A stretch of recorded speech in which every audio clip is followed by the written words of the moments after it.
Hey everyone, and welcome. We all want the best for our kids, right? We want to raise confident, resilient, happy individuals.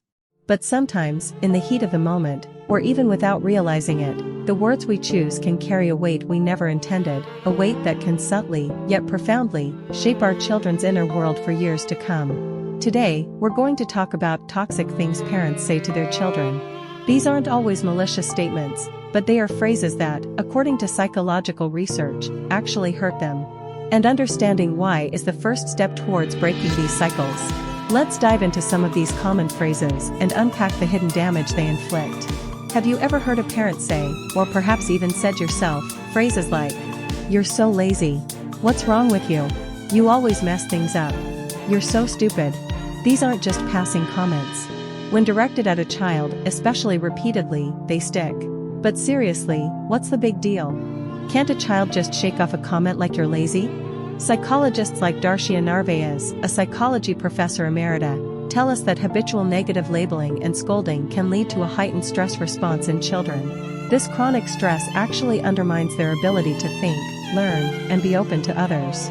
Instead of learning to improve, they internalize the label. They start to believe, "I am lazy, I am a mess up, or I am stupid."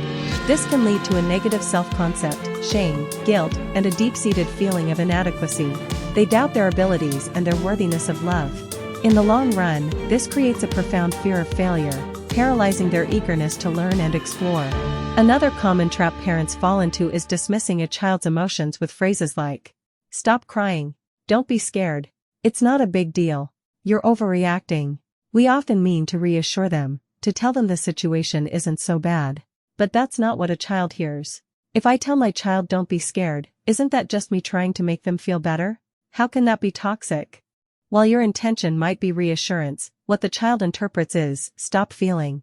This teaches them to suppress their emotions rather than to understand and manage them. When children are consistently told their feelings are wrong or invalid, they learn that expressing vulnerability is unsafe. This can lead to them struggling to identify their own emotions, bottling them up, or developing unhealthy coping mechanisms later in life. It hinders their emotional intelligence and ability to form healthy relationships where emotional expression is vital. Perhaps one of the most insidious phrases is shifting blame and emotional responsibility onto a child.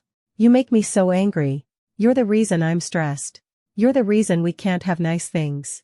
If you don't do this, I'll never ask you for anything again. My child's behavior does make me angry sometimes." Isn't it okay to tell them that? While it's valid to feel anger, telling a child "you make me angry" places an undue burden on them to manage your emotions. Young children are still learning about cause and effect. They might internalize that they are solely responsible for your emotional state, leading to excessive guilt or anxiety. Alternatively, some children might learn to manipulate by intentionally pushing your buttons. It teaches them unhealthy boundaries. Instead, take responsibility for your feelings. "I feel frustrated right now because X happened," and then model healthy coping. Comparing children, or offering conditional love, can shatter their self-worth. "Why can't you be more like your sister Johnny? I don't like you right now. I wish you weren't born to us."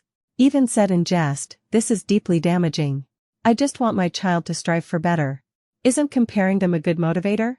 Comparison, while seemingly a motivator, often backfires.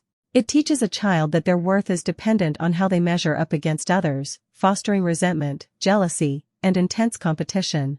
It undermines their unique identity and self-acceptance. When love is conditional, "I don't like you right now," children learn that their inherent worth is tied to their behavior or performance. This creates deep-seated anxieties about abandonment and a constant need for external validation, severely impacting their self-esteem and future relationships. They may struggle to trust that they are loved simply for who they are. Finally, be wary of overgeneralizations. "You always leave your toys out. You never listen to me." But they do always leave their toys out. Why is saying always or never so bad? Overgeneralizations can lead a child to believe that a momentary mistake defines their entire character. If they always hear "you never listen," they internalize that identity, making them less likely to try to listen in the future. It can create a self-fulfilling prophecy and lead to deep self-doubt and apathy.